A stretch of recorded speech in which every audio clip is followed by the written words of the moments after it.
Washington, D.C. has always been a city of ambition, the kind of place where people measure worth in titles, careers, and who you're seen with at dinner.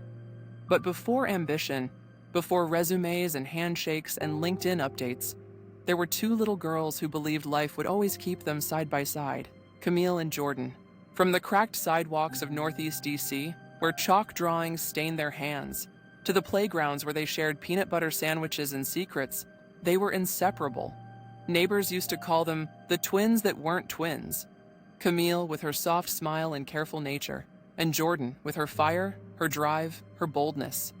They promised each other, swore it on the rusty monkey bars at Stanton Elementary, that no matter what, they'd chase their dreams together. And for a time, they did. But what no one tells you about friendship is that sometimes love doesn't die with distance or betrayal. Sometimes love dies quietly under the weight of comparison. And jealousy? Jealousy has a way of living where love used to be. Camille and Jordan grew up in row houses just 3 doors apart. Jordan was the daring one, the first to climb the tallest tree, the first to talk back to a teacher, the first to sneak into the corner store for a second bag of chips when her mother said no. Camille was the dreamer, sketching dresses in the margins of her notebooks, writing poetry on the back of homework sheets, always watching the world with a kind of quiet hope. Everyone who knew them assumed they'd balance each other out forever. Jordan pushed Camille to be bolder. Camille reminded Jordan to soften her edges. They were sisters in everything but blood. But seeds of difference, even in childhood, can grow into vines that strangle the roots of a friendship. High school marked the first split. Camille excelled academically. Teachers noticed her discipline, her way of focusing when the classroom was chaos. She was offered internships, mentorships, opportunities that seemed to fall into her lap.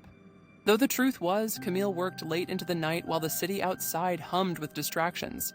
Jordan, on the other hand, had charisma. She was magnetic, homecoming queen, captain of the debate team, the girl who could walk into any room and be noticed.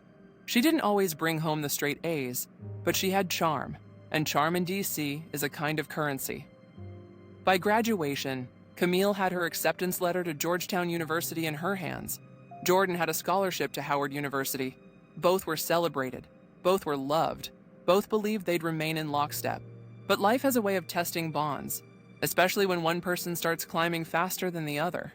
Camille thrived in college. Her professors loved her discipline. Her employers admired her reliability. By her mid-20s, she landed a coveted job with a nonprofit that worked directly with lawmakers. Her name was on proposals. Her work was making impact. Jordan, though no less brilliant, stumbled more. She switched majors twice, then jobs 3 times. While Camille seemed to glide through milestones, Jordan felt like she was dragging herself across gravel. At first, Jordan told herself she was proud of her friend.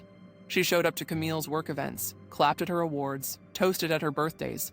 But pride has a shadow. And slowly, quietly, that shadow grew. It wasn't just Camille's career. It was Camille's boyfriend, a steady, kind man named Marcus who adored her. It was the apartment Camille moved into on U Street, all hardwood floors and natural light. It was the way people spoke about Camille with reverence, while Jordan felt overlooked. Jealousy is rarely loud in its beginning. It creeps in quietly, whispering, "Why not you?" The first fight wasn't about anything monumental. Camille had canceled dinner plans at the last minute because of a work meeting. Jordan, already nursing unspoken resentment, snapped, "You think your time's more important than mine?" Camille apologized, explained, promised to reschedule, but Jordan's tone lingered. From then on, small slights felt bigger. A late reply to a text. A story told twice as if Jordan hadn't heard it. A picture on social media of Camille surrounded by colleagues Jordan didn't know. The warmth between them cooled. Conversations became shorter. Visits became less frequent. Jealousy had taken root, and now it was feeding on everything. It came at Marcus's birthday dinner. Camille had organized the evening, inviting friends and colleagues. Jordan arrived late, wearing her sharpest dress, determined to reclaim the spotlight she felt she'd lost. Halfway through the night, with wine-loosening tongues, Jordan made a remark. It wasn't cruel, not outright, but sharp enough to cut. She joked about how perfect Camille's little life seemed, with her perfect job and her perfect man, and how maybe Camille should write a book on how to win at everything while the rest of us struggle. The table laughed awkwardly. Marcus frowned. Camille's face fell. And Jordan, in that moment, realized jealousy had not only poisoned her thoughts, but now her tongue. Jealousy feels powerful when it's secret. It feels like fuel. But spoken aloud, it only sounds like bitterness. The weeks after the dinner were heavy. Camille pulled back further, unsure if Jordan was friend or foe. Jordan, left with silence, began to reflect. Why had she turned against the very person who had cheered for her since childhood? Why did she measure her worth by Camille's life instead of her own? It wasn't Camille's success that had ruined their bond. It was Jordan's comparison. And the truth about comparison is simple. You cannot celebrate your own life if you're always measuring it against someone else's. Months later, Jordan asked Camille to meet at their old childhood park, the one with the rusted monkey bars where they had once sworn they'd chase their dreams together. Camille was hesitant, but agreed. Jordan, voice trembling, apologized. Not with excuses, not with half-truths, but with raw honesty. She admitted her jealousy. She admitted how it had eaten at her. She admitted that she had let comparison blind her to her own blessings. Camille, quiet for a long moment, finally said, "You don't have to be me, Jordan. You just have to be you. That's always been enough." And with that, the first crack of light returned to their friendship. In time, they rebuilt. Not perfectly. Friendships, once fractured, carry scars. But stronger, because honesty had replaced silence. Jordan learned that jealousy is not about the other person's life. It's about your unwillingness to embrace your own. She began to celebrate her own wins, no matter how small, without weighing them against Camille's. And Camille, for her part, learned to notice when silence masked pain, to ask questions, to invite honesty sooner. Their story is not about a friendship that never broke.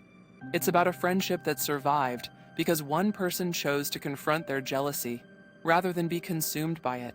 In a city where ambition is everywhere and comparison is constant, Camille and Jordan's story reminds us of this. Jealousy is natural, but it is not inevitable. You cannot live someone else's life, nor should you try. The moment you stop measuring yourself against others, you begin to see the value in your own journey. And sometimes the bravest thing you can do is admit, I was jealous, but I want to do better, because jealousy can destroy. But honesty can heal.